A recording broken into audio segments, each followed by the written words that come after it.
Okay, now I'm just going to go ahead and flesh these out a bit. Some things to keep in mind.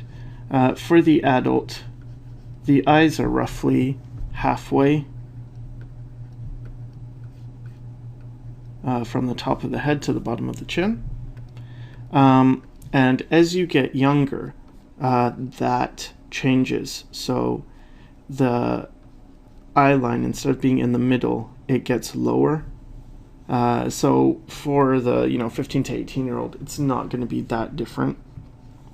But for the younger children, it will be. So for the baby, what I would do is, and something else I'll talk about with the baby's head, is that babies have bigger craniums, and the bottom of the jaw. So let me just draw a head here, and let's say this is an adult. You can see how the jaw is quite angular, and you get this shape. With babies, what happens is this is much softer, and you tend to get fat stored, so it's more like this shape instead of an angled shape. And it doesn't mean the jaw is not like the jawbone, it's actually pretty small on young kids, but that's not just why it's that way, because otherwise you'd get like a more pointy chin. It's that you also have to consider the baby fat. So there's that.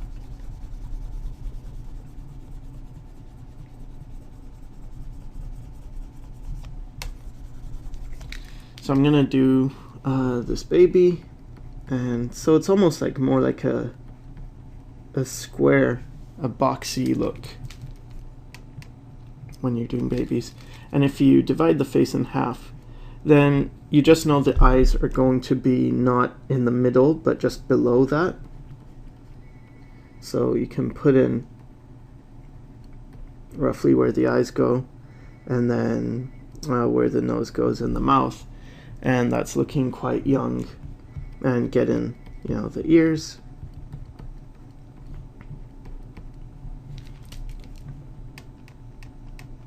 And gives them pudgy cheeks.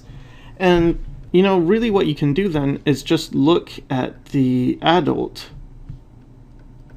and see the way the features go and what's defined, and look at the baby and just realize that, okay, we got to get from here to here. So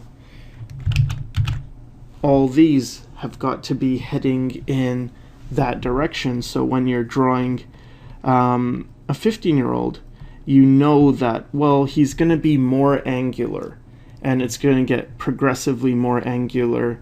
There's going to be less of that baby fat. The eyes are going to be closer to the middle as opposed to below the middle.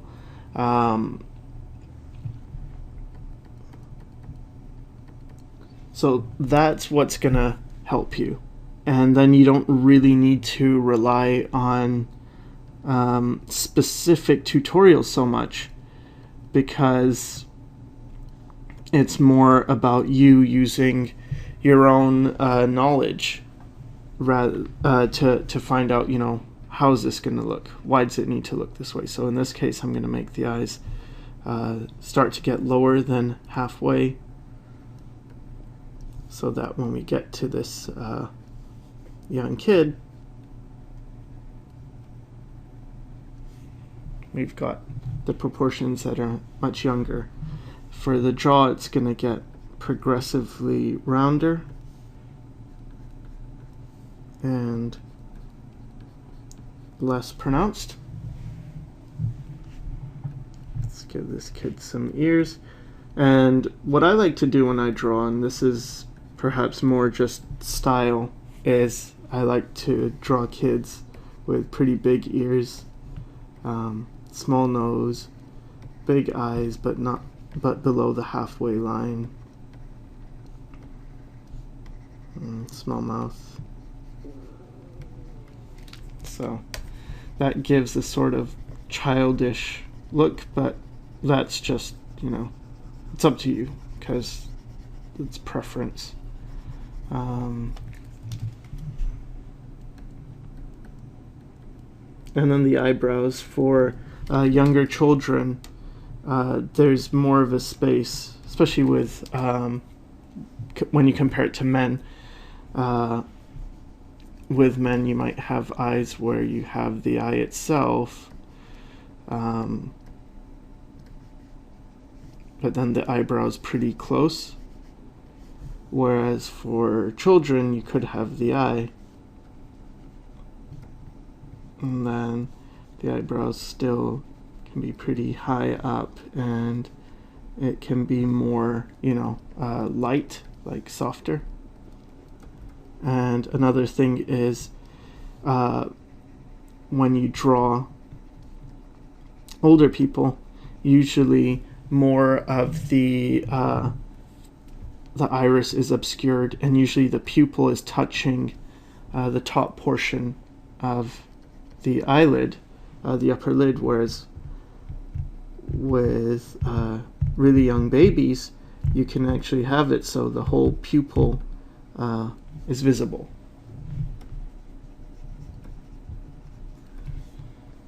So you get the difference between an older eye and a young eye.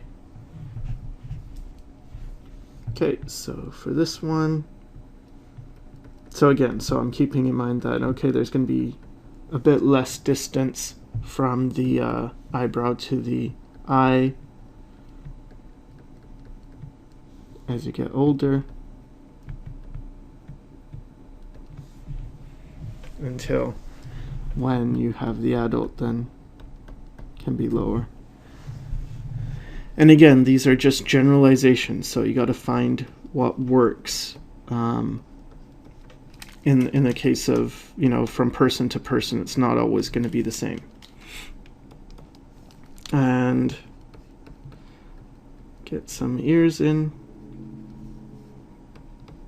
And usually, as I said, I make the ears kind of more obvious for children. And if you recall from proportions of the face, the ears are usually roughly from the eyebrow to the bottom of the nose level. And of course with babies, because the eyebrows are higher or appear higher, it's not gonna, the top part's not gonna line up with the eyebrows, but it will line up usually with the bottom of the nose. And just get some small nose, and the nose is going to be smaller and less pronounced for younger people. And you might notice that, I just want to redo this face because it's terrible. You might notice that the characteristics that children have are much more similar to the characteristics that women have. So when I mentioned the softer features, the rounder jawline, the increased space between the top of the eye and the eyebrow, then these are all things that are also in common with women. And there are theories as to why this is the case, that they're evolutionary cues that humans, when they see young children and they see those proportions, for men anyway, they feel a need to view that as cute. And then when it's cute, you want to protect it. You know that it's more vulnerable.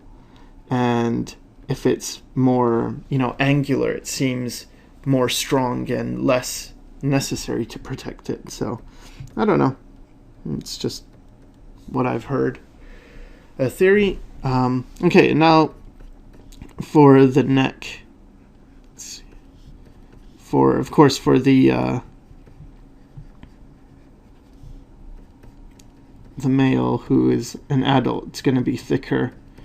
You're going to have more muscular definition. I'm not going to spend too much time on fleshing it out too much, but can see, you know, that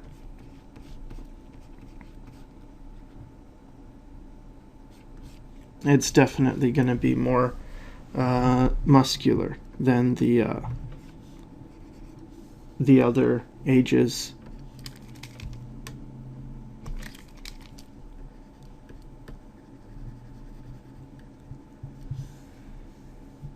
And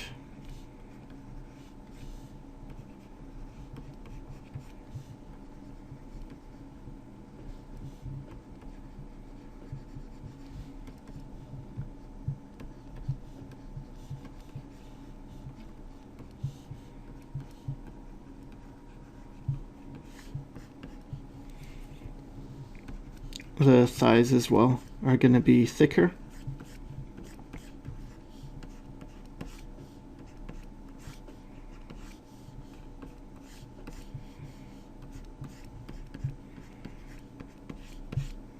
So then when you know that, then it's like, okay, so what about kids?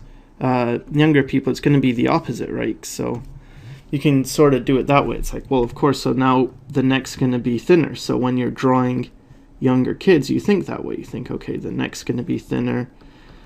There's going to be less definition. So instead of drawing a lot, you'll probably draw quite a bit less.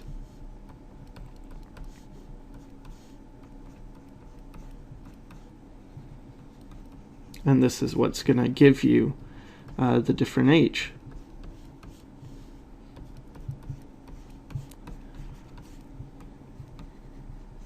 The hands in there. The thighs aren't going to be as big as an adult, so.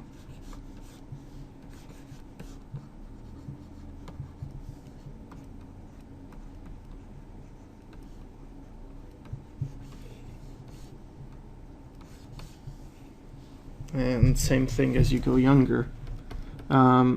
Something I tend to do nowadays is to exaggerate the skinniness of the arms and the legs.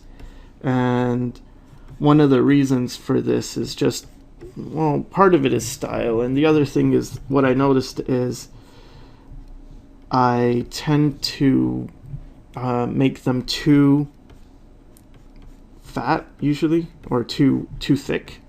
So to combat that, I started making things little exaggerated and less thick, and it sort of looked a bit more in some ways realistic, just because things aren't always as thick as you think they are.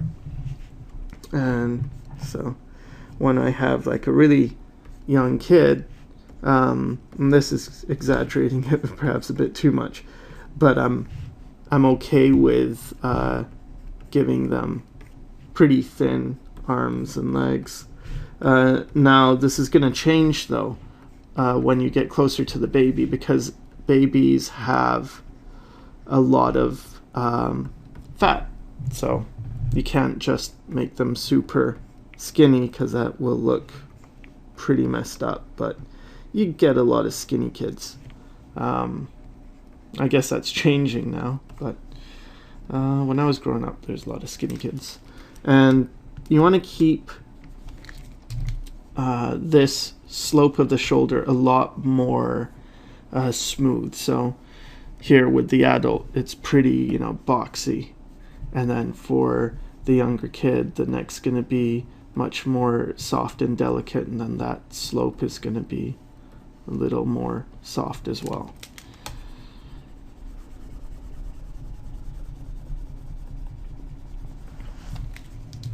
And now for the really young kid, the neck's going to be really not too defined, and the shoulders come up. I'm going to make the arms a little more fat, and I think I brought the hands a bit too low. But it's kind of easier to see when you're drawing it and then to fix it than to always just focus on numbers, like, oh, this is 4 heads down, so it needs to be this way.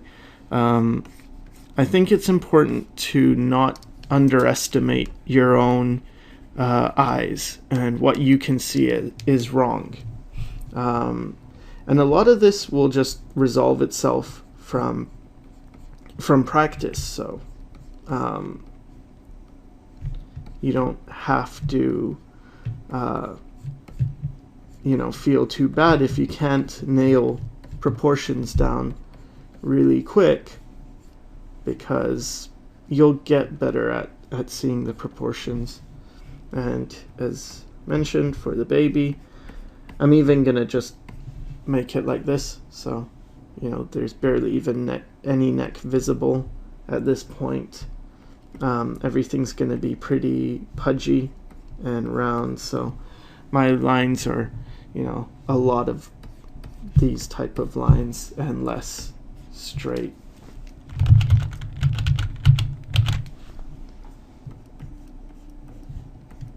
And then I think after this I will go ahead and kind of show my method that's more perhaps practical, that I actually use when drawing poses, because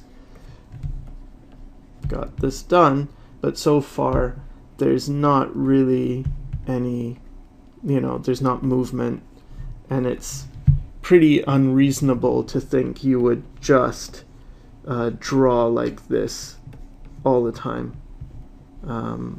It's more a case of you would draw this way or use this as reference in the beginning, and then kind of get used to the shapes you get, and from there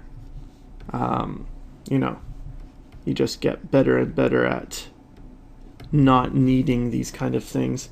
And sometimes like this, like the kid looks weird because usually kids have clothes. So let's say I give him like a t-shirt and some shorts.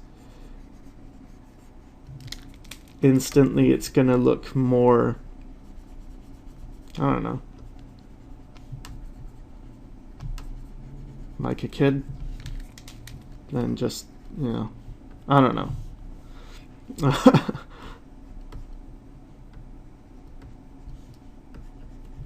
And some hair. And then if someone's like, yeah, this is a 9-year-old kid, it's okay. It's like, yeah, okay, sure, I can see that.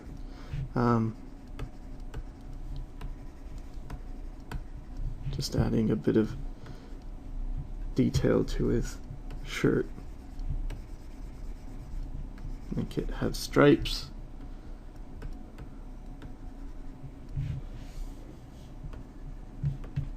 Give him some shoes.